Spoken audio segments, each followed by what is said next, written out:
Hello, आपका मेरे channel DJ वेदा में एक बार फिर से स्वागत है। तो फिजिक्स लेक्चर सीरीज़ में मैं आज एक नया लेक्चर लेके आपके सामने प्रस्तुत हुआ हूँ। अभी हम लोग का जो लेक्चर चल रहा है क्या चल रहा है, वर्क एनर्जी एंड पावर के लिए चल रहा है। कल मैंने वर्क के बारे में डिटेल में बताया था, पॉजिटिव निगेटिव और जीरो वर्क को मैंने डायग्राम से अच्छे से समझाया था। तो आज के लेक्चर में हम लोग बेसिकली एनर्जी के बारे में पढ़ने, उसके बाद पावर के बारे में पढ़ेंगे। तो देखिए, एनर्जी के बारे में हम लोग पढ़ने वाले हैं। तो एनर्जी के बारे में पढ़ने वाले, उसके बाद क्या क्या पढ़ेंगे, एनर्जी पढ़ेंगे। उसके बाद देखिए एनर्जी का ही क्या क्या होता है, अलग अलग फॉर्म होता है। जैसे एनर्जी होता है काइनेटिक एनर्जी, उसके बाद होता है पोटेंशियल एनर्जी, उसके बाद gravitational potential, elastic potential energy, mechanical energy. तो ये सारा जो एनर्जी है इसको हम लोग एक एक करके पढ़ेंगे, और मैं इसका रिस्पेक्टिव एग्जांपल भी दूंगा जो डे टू डे लाइफ में यूज होता है, जिससे आपको वो समझने में आसानी होगा। तो चलिए एक एक करके डिस्कस करते हैं। तो सबसे पहले मैं एनर्जी के बारे में बताता हूँ कि एनर्जी क्या होता है। देखिए, एनर्जी को डिफाइन किया जाता है कैपेसिटी ऑफ डूइंग वर्क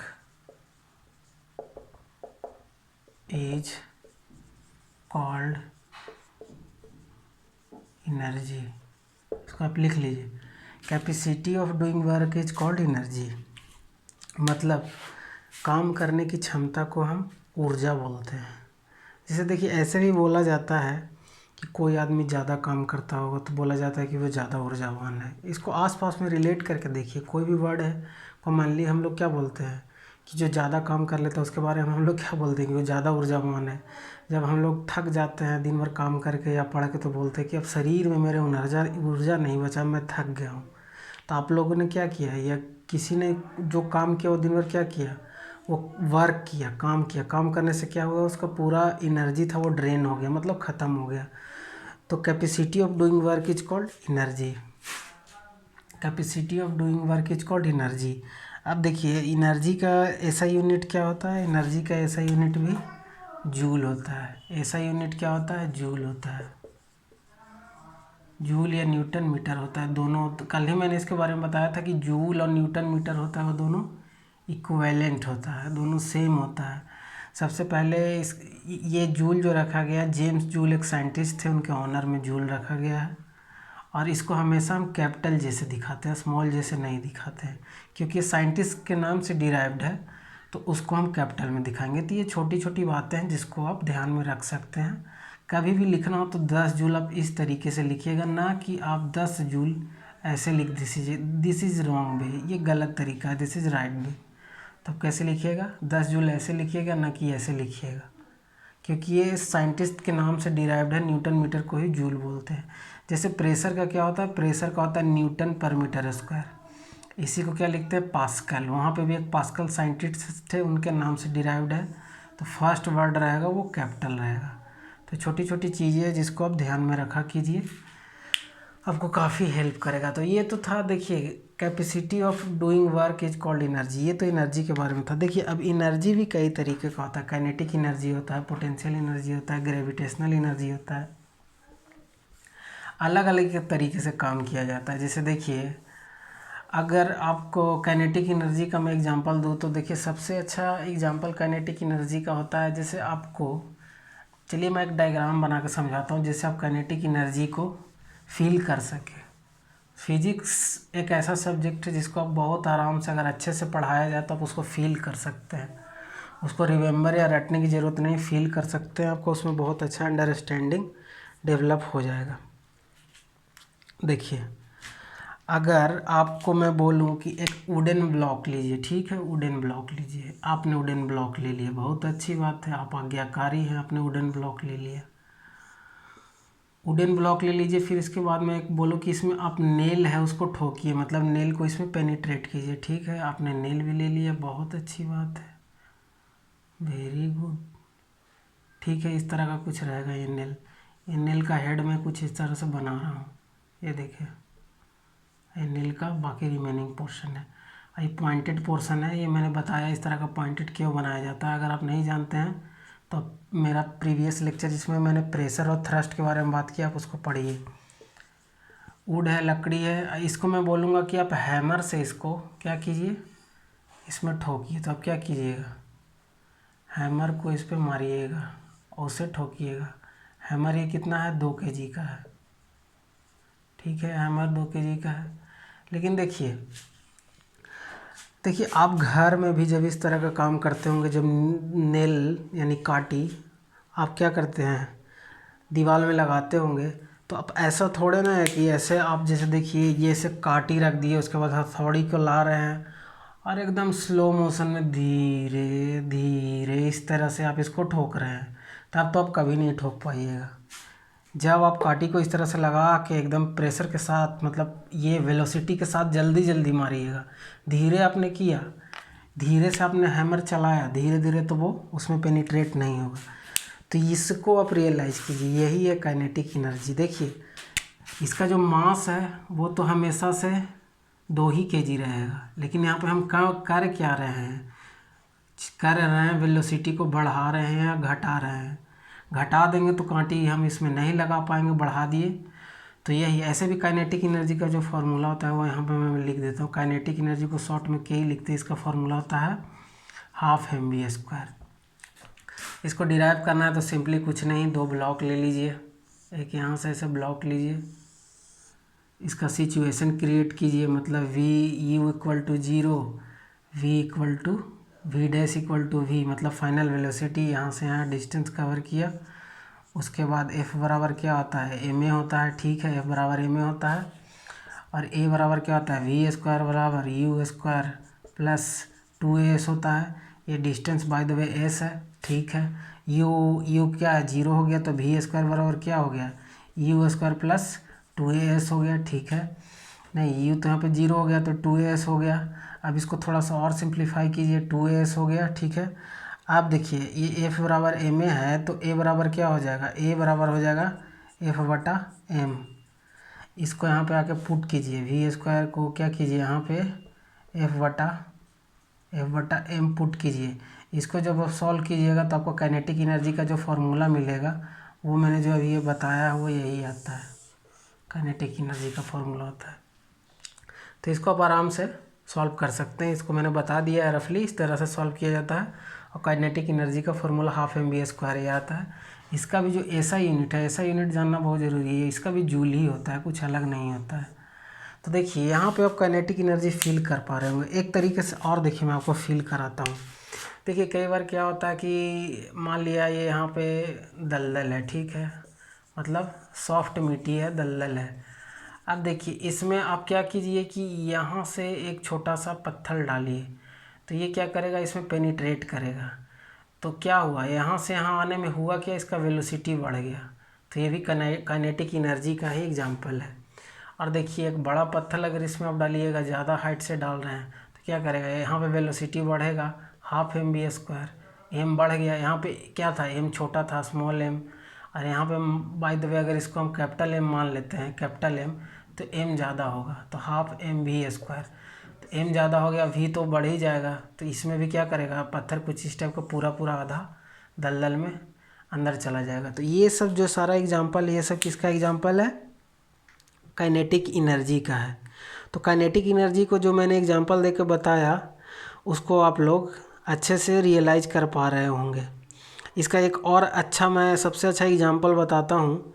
एक बार क्या हुआ था कि महाराष्ट्र में जो लोनार लेक है उसके बारे में आप जानते होंगे, वो उसको आर्टिफिशियल लेक बोला जाता है। एक्चुअली में लोनार लेक का फॉर्मेशन कैसे हुआ था, लोनार लेक का फॉर्मेशन हुआ था, चलिए मैं इसको रफ करता हूँ, उसके बाद बताता हूँ कि लोनार लेक का फॉर्मेशन हुआ कैसे था। तो आप जान जाइएगा कि लोनार लेक कैसे बना था। वो भी काइनेटिक एनर्जी से रिलेटेड है, इसलिए मैं उसको आपको बता रहा हूँ, काइनेटिक एनर्जी से रिलेटेड है। देखिए हुआ क्या था कि स्पेस से, मतलब अंतरिक्ष से क्या हुआ था, एक उल्का पिंड आया था कुछ, मतलब इरेगुलर शेप में, वो अर्थ सरफेस पे गिरा, अर्थ सरफेस से गिरा, इस तरह का बहुत बड़ा गड्ढा बना दिया। ये क्या बना दिया, क्रेटर बना दिया, क्रेटर, ये क्या बनाया, क्रेटर बनाया। तो ये क्या आ रहा था, हाई वेलोसिटी से आ रहा था। तो इसमें क्या रहेगा, मास तो इसका हाई था ही, साथ में क्या था, वेलोसिटी भी बहुत ज़्यादा था। तो हाई वेलोसिटी से अर्थ की ओर आया, महाराष्ट्र में जाके गिरा, आर्टिफिशियल लेक बना दिया, क्रेटर बना, गड्ढा बना, वही क्या बन गया आपका, ये बन गया आपका, ये गड्ढा बनाया, यही जो है आपका यह है लोनार लेक। इसको इसीलिए बोला जाता है आर्टिफिशियल लेक, इसीलिए क्या बोला जाता है इसको, आर्टिफिशियल लेक। तो देखिए यहाँ पे भी हो क्या रहा था, इसका बहुत ह्यूज मास है, ह्यूज मास है, और स्पेस से आ रहा था तो इसका वेलोसिटी भी बहुत ज़्यादा था। तो काइनेटिक एनर्जी के चलते इस तरह का बहुत बड़ा गड्ढा बनाया, और ये बन गया आपका लोनार लेक। इसको आर्टिफिशियल लेक भी बोला जाता है। तो देखिए मैंने 2-3 एग्जांपल बताया, एक नेल वाला बताया, एक मैंने कीचड़ वाला बताया, मतलब जिसमें कंकड़ है वो गिरता है, फिर ये मैंने लेक वाला बताया। प्रैक्टिकली ये सबको ये एग्जांपल आप याद रखिएगा तो काइनेटिक एनर्जी के बारे में कभी कंफ्यूज नहीं होएगा। तो ये क्या था, काइनेटिक एनर्जी के बारे में। अभी हम लोगों ने इस लेक्चर में क्या क्या कंप्लीट कर लिया, एनर्जी मैंने बता दिया, काइनेटिक एनर्जी बता दिया विद प्रैक्टिकल एग्जांपल। मेरा प्रैक्टिकल एग्जांपल पे इम्फेजाइजेशन ज़्यादा रहता है, क्योंकि सिर्फ मैं फार्मूला बता दूँ हाफ mv² उसको प्रूफ कर दूँ, जब तक प्रैक्टिकली नहीं समझाऊंगा फिजिक्स को फील नहीं कर पाया। Physics can be feel very easily, आप बहुत अच्छे से उसको फील कर सकते हैं, बस आप थोड़ा सा ध्यान देके पढ़ा कीजिए, प्रैक्टिकली उसको सोचा कीजिए। देखिए पोटेंशियल एनर्जी क्या होता है, पोटेंशियल एनर्जी को मैं शॉर्ट में पी लिखता हूँ। पोटेंशियल एनर्जी, पोटेंशियल एनर्जी होता है the energy due to its shape and configuration, मतलब शेप के कारण, और सिचुएशन मतलब शेप और सिचुएशन के कारण। शेप बोलने का मतलब है आकार, और सिचुएशन बोलने का अर्थ, मान लिया अर्थ सरफेस है, कोई इतना हाइट पे है, कोई इतना हाइट पे है, तो इसका सिचुएशन इसके सिचुएशन से डिफरेंट है। ये एच है, ये एच है, तो H is greater than H, तो मतलब, और ये शेप इस टाइप का हो गया, कुछ का शेप ऐसा होता है, कुछ का ऐसा, तो सब बॉडी का अलग अलग शेप होता है। तो पोजीशन और शेप पे जो एनर्जी डिपेंड करता है, the energy due to its, मैं लिख देता हूँ, इसको आप लिख लीजिएगा, the energy due to its shape and position is called potential energy. The energy due to its shape and position is called energy. मतलब किसी भी बॉडी में पार्टिकल में जो शेप और क्या पोजीशन के कारण जो एनर्जी होगा उसको हम लोग पोटेंशियल एनर्जी बोलेंगे। अब देखिए इसी में आ जाता है, क्या आ जाता है, ग्रेविटेशनल पोटेंशियल एनर्जी। तो ग्रेविटेशनल पोटेंशियल एनर्जी के बारे में हम बात करते हैं कि ग्रेविटेशनल पोटेंशियल एनर्जी क्या होता है। ग्रेविटेशनल मैं पहले पढ़ा चुका हूँ, तो मेरे पहले का लेक्चर आप जाकर उसको देख लीजिए। ग्रेविटेशन को मैं बहुत डिटेल में अच्छे से फील कराया हूँ। देखिए मैं इसलिए बोल रहा हूँ कि इसको भी देखिए, आप लोग जानते हो कि ग्रेविटेशनल फोर्स F=gm/r² होता है, लेकिन आपके और मेरे बीच में, किसी भी पार्टिकल के बीच में, आपके और आपके दोस्त के बीच में जो ग्रेविटेशन फोर्स होता है वो आप फील क्यों नहीं कर पाते हैं। तो ये सारा चीज़ को मैंने वहाँ पे उस लेक्चर में एक्सप्लेन किया, तो जाके देखिए मेरा हर लेक्चर में प्रैक्टिकल एग्जांपल दिया हुआ है जिससे आप उसको आराम से फील कर सकें। तो अब बात आता है ग्रेविटेशनल पोटेंशियल का। बाय द वे एक ऑब्जेक्ट है, ये अर्थ लेवल मान लीजिए, अर्थ लेवल, ठीक है, यहाँ पे कोई ऑब्जेक्ट रखा हुआ है, ठीक है, इसका मास कितना है, स्मॉल m है, ये हाइट कितना है, हाइट अगर स्मॉल h है, हाइट क्या है, स्मॉल h है, तो जो पोटेंशियल एनर्जी का फॉर्मूला होता है वो क्या होता है, mgh। पोटेंशियल एनर्जी का जो फॉर्मूला होता है वो क्या होता है, mgh। इसका ऐसा यूनिट क्या होता है, ये भी एनर्जी है तो इसका भी ऐसा यूनिट क्या होगा, जूल ही होगा। पोटेंशियल एनर्जी का भी जूल होता है, कई बार किलो जूल में भी दिखाते हैं, ज़्यादा दिखाना हो तो किलो होता है, किलो का मतलब 10⁻³ होता है, तो जूल भी होता है, किलो जूल भी होता है। तो देखिए इसको आप वही F=ma से इसको भी आप निकाल सकते हैं, डिराइव कर सकते हैं। तो देखिए अब यहाँ पे आपको समझना होगा कि ये हाइट पे पोजीशन के कारण जो एनर्जी होता है उसको हम लोग क्या बोलते हैं, ग्रेविटेशनल पोटेंशियल एनर्जी। पहले मैंने क्या बताया था, पहले मैंने बताया था काइनेटिक एनर्जी, उसके बाद ये क्या हो गया, पोटेंशियल एनर्जी। इसका फॉर्मूला मैंने क्या बता दिया, mgh, इसको कई बार कई बुक में दिया रहता है यू से डिनोट करते हैं पोटेंशियल एनर्जी को, तो यू बराबर क्या होता है mgh। तो कंफ्यूज मत होइएगा कि मैं पी लिख रहा हूँ, पी तो शॉर्ट में लिख रहा हूँ, सिंबल की बात करें तो यू होगा। यू क्या है? Potential energy. तो इस पे अगर आप एक न्यूमेरिकल देखना चाहें तो देख सकते हैं कि एक ऑब्जेक्ट है वो h हाइट तक राइज किया जाता है, मतलब चलिए इसको मैं कितना 5 मीटर दे देता हूँ, ठीक है, और मास इसका मैं 5 kg दे देता हूँ, तो इसमें कितना एनर्जी होगा? तो इसका एनर्जी निकालने के लिए क्या करेंगे, m कितना मैंने दिया 5, h कितना दिया 5, और g का वैल्यू 9.8 मीटर पर सेकेंड स्क्वायर होता है। सिंप्लीफिकेशन के लिए 10 ले लेते हैं, तो 10 तो कितना हो जाएगा 250 जूल। 250 जूल इसमें क्या होगा? एनर्जी होगा। कौन सा एनर्जी होगा? पोटेंशियल एनर्जी होगा। तो इस तरह का, ये तो बहुत छोटा एग्जांपल था, इसको मैं बस सिर्फ समझने के लिए बता रहा हूँ। अभी जब ये चैप्टर कंप्लीट हो जाएगा उसके बाद मैं इसमें डिटेल में इसका और अच्छा न्यूमेरिकल आप लोग के डिमांड पे डिस्कस करूँगा। अगर आप लोग न्यूमेरिकल का डिमांड कीजिएगा तो मैं ज़रूर न्यूमेरिकल बताऊँगा। जिस बुक से बोलिएगा आप लोग प्रीफर कीजिएगा उसी बुक से मैं बता दूँगा। अभी तो मेरा जो बेसिक है ये सब एनसीईआरटी पे चल रहा है। तो देखिए यहाँ पे हम लोगों ने क्या क्या डिस्कस कर लिया। हम लोगों ने डिस्कस कर लिया potential energy, gravitational potential energy. अब देखिए इलास्टिक पोटेंशियल एनर्जी क्या होता है। इलास्टिक पोटेंशियल एनर्जी के बाद कि इलास्टिक मतलब क्या होता है। इलास्टिक मतलब होता है खींचना वगैरह से जो रिलेटेड हो उसको बोलते हैं इलास्टिक, लचीलापन, इलास्टिसिटी। तो देखिए आपने एक रबर बैंड देखा होगा। रबर बैंड को खींचिए तो कुछ इस तरह से फैल जाता है, छोड़िए तो फिर अपने ये पुराने वाले से ऐसे देखिए, एक रबर बैंड है, ठीक।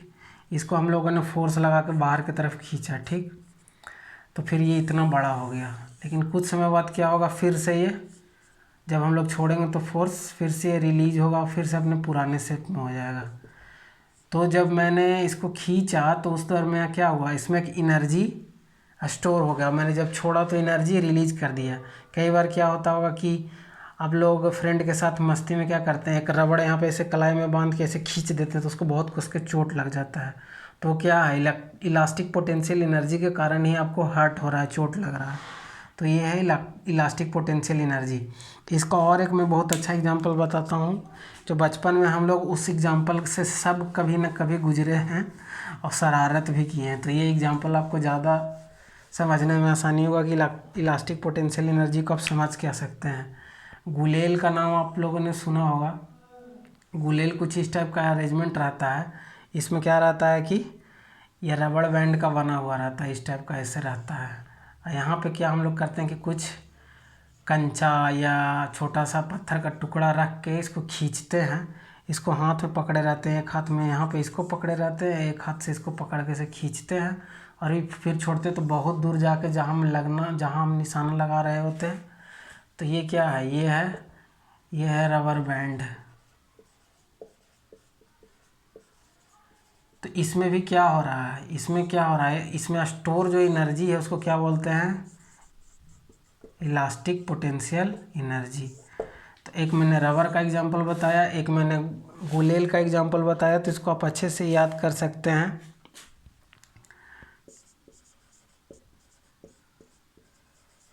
इसको गुलेल को इंग्लिश में कैटापुल्ट बोलते हैं, कैटापुल्ट, CATAPULT, कैटापुल्ट। तो ये भी याद रख सकते हैं। जो गुलेल नहीं समझ पा रहे होंगे वो कैटापुल्ट समझेंगे। तो कैटापुल्ट में क्या रहता है, मतलब इलास्टिक पोटेंशियल एनर्जी पे इसको हम लोग खींचते हैं तो एनर्जी स्टोर होता है, उसके बाद उसको रिलीज कर देते हैं। तो वो कंचा या जो पत्थर का जो छोटा टुकड़ा होता है, स्टोन होता है, वो जाके जहाँ हम लोगों ने निशाना लगाया था वहाँ जाके स्ट्राइक करता है। तो ये क्या हो गया, इलास्टिक पोटेंशियल एनर्जी। अब इसके बाद हमारा आज ये जो टॉपिक है क्या है, हाँ, एक जगह और आप इलास्टिक पोटेंशियल एनर्जी को इमेजिन कर सकते हैं, मतलब फील कर सकते हैं। इमेजिन क्या, फील कर सकते हैं। जैसे आप लोग सब ने एक तरह का पेन यूज किया होगा जिसमें स्प्रिंग रहता है। स्प्रिंग कुछ इस टाइप का अरेंजमेंट रहता है, इस टाइप का स्प्रिंग रहता है, ठीक। इसमें क्या रहता है कि अगर इसको प्रेस करेंगे, इधर से भी फोर्स लगाएंगे, इधर से भी फोर्स लगाएंगे, तो ये प्रेस होकर इतने में सिमट जाएगा। उसके बाद जब फोर्स ये हटेगा, इस तरह से फोर्स लगा, इधर से भी बाय द वे फोर्स लगा, इधर से भी फोर्स लगा, फिर ये जब रिलीज होगा तो फिर से ये अपना नेचुरल लेंथ में आ जाएगा। तो ये जो एनर्जी होता है ये भी इलास्टिक पोटेंशियल एनर्जी होता है। एक सबसे अच्छा एग्जांपल जो एकदम आपको कंसेप्ट क्लियर करेगा, वो देखते होंगे बचपन में हम लोगों ने सब ने टॉय से खेला है, खिलौने से खेला है। तो खिलौना में क्या रहता था, अंदर कुछ इस टाइप का ये लीफ स्प्रिंग रहता था और बाहर में निकला रहता था, जिसमें हम लोग चाबी लगा के उसमें चाबी भरते थे और उसको हम लोग अपने हाथ से क्या करते थे, ट्विस्ट करते थे, ऐसे ट्विस्ट करते थे खिलौने के। तो जब ये ट्विस्ट होता था, जैसे देखिए ये क्या होता था, ट्विस्ट होने के कारण इसमें एनर्जी स्टोर हो जाता था। तो जब हम लोगों ने चाबी दिया तो ट्विस्ट होकर इसमें एनर्जी स्टोर हो गया, उसके बाद हम लोगों ने इसको छोड़ दिया। तो जब ये अनट्विस्ट होगा तो एनर्जी रिलीज करेगा। इसी के एनर्जी रिलीज इस तरह का अरेंजमेंट रहता था कि ये चक्का से जुड़ा रहता होता व्हील से, तो ये फिर आगे बढ़ने लगता था। तो ये टॉय वाला जो एग्जांपल है सबसे बेस्ट एग्जांपल है, ये भी इलास्टिक पोटेंशियल एनर्जी का ही है। जब हम लोग चाबी देते थे तो इसमें elastic potential energy E elastic potential energy क्या होता था, स्टोर हो जाता था। और जब ये क्या होता था, फिर उसको रिलीज करने के लिए टॉय आपको आगे बढ़ जाता था। आप देख के बहुत खुश होते थे। तब आपको थोड़े ना पता था कि हमको फिजिक्स में इसके बारे में पढ़ना है, इलास्टिक पोटेंशियल एनर्जी। लेकिन आपको पढ़ना है तो आपने कर पहले लिया एक्सपेरिमेंट, जान उसको रहे हैं, अब जान रहे हैं। तो जान रहे हैं तो बहुत अच्छी बात है, लेकिन आप इसको अच्छे तरीके से जान जाइए, कभी भूलिएगा नहीं।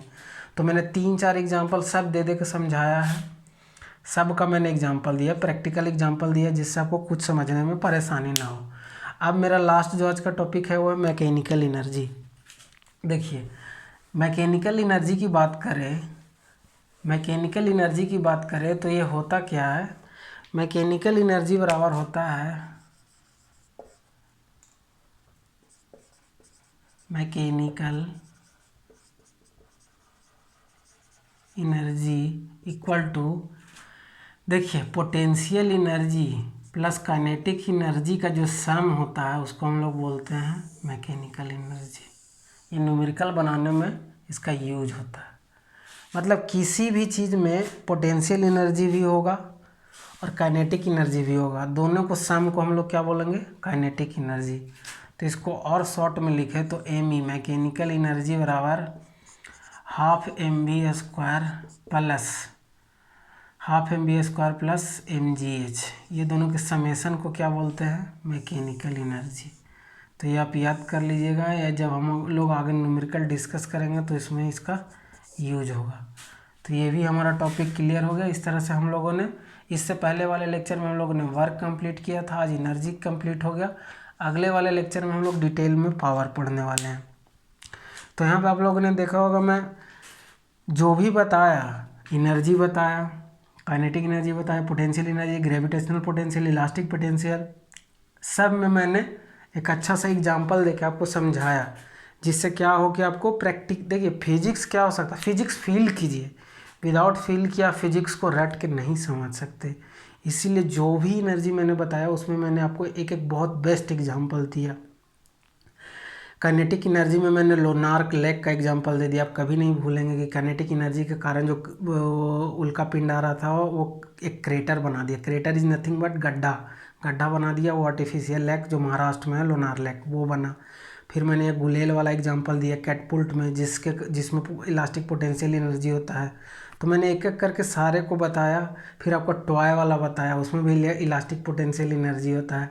तो मैंने सारा चीज़ आपको प्रैक्टिकली बताया, जिससे बस फॉर्मूला तो आप जाने ही, प्रैक्टिकली भी। फिर आपके जो जैसे वॉच वगैरह होता है, तो अभी के तो वॉच ऑटोमेटिक होता है, लेकिन कुछ ऐसा वॉच होता था जिसमें हर 12 घंटे में या 24 घंटे में एक बार उसको देना पड़ता था, चाबी देना जिसको बोलते थे। उसमें होता क्या था कि जो वॉच रहता था वो स्प्रिंग से उसका जो कांटा होता था उसको जोड़ के रखते थे।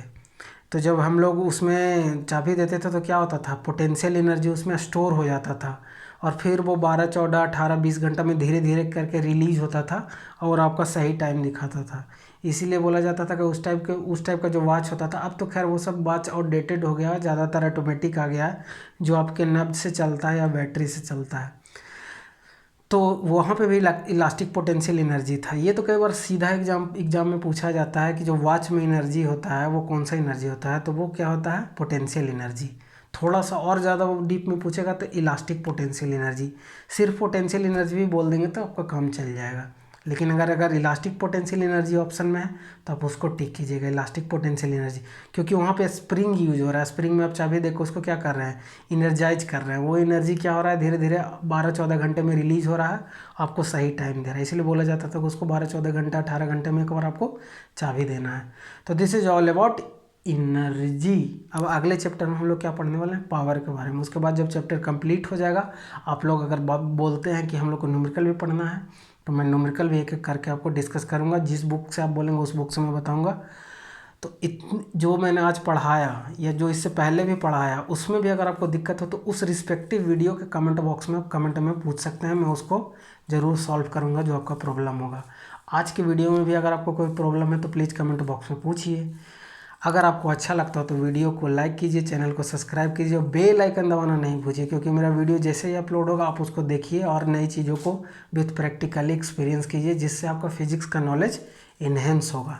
सिर्फ किताबी रूप से इन्हेंस नहीं होगा, किताब के अलावा भी आप आसपास में अपने फिजिक्स का जो भी एग्जाम्पल है उसको कोरिलेट करके आप समझ सकते हैं।